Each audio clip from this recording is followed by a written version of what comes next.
اگر آپ تھوڑا سا اگر مجھے اجازت دیں تو میں وہ جو بتایا تھا نا آپ نے مچھلی کا، مچھلیوں میں یہ ہے بڑا سمپل ہے. یوم السبت جو ہے نا، وہ یوم جو عربی میں استعمال ہوتا ہے وہ ایک 24 آورس کا بھی ہوتا ہے اور بعض دفعہ بڑا بھی ہوتا ہے. 50,000 سال کا بھی یوم ہے قرآن مجید میں، اور جناب 1,000 سال کا بھی ہے.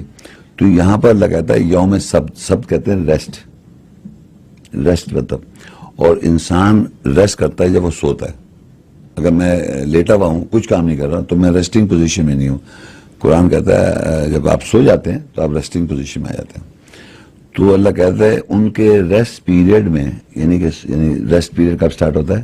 فرام سونے سے، نہیں، سونے سے سٹارٹ ہوتا ہے، ڈان ٹو رائز، یا sunset, sunset to sunrise. Rise.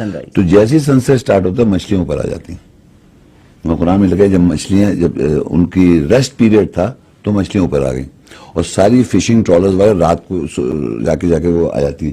اور مچھلیاں رہتی ہیں، مطلب ڈفرینٹ مچھلیاں رہتی ہیں ان ڈفرینٹ لیولز میں رہتی ہیں. تو وہ جو مچھلی اوپر آتی ہیں وہ ساری ان کی خوراک بنتی ہیں، اور ایز دا سن رائز تو بچے چلی جاتی ہیں.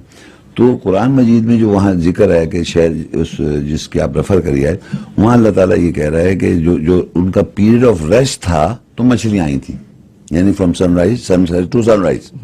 اور جب نہیں تھا ریسٹ تو نہیں آئی، یعنی سن آگے تو نہیں آئی.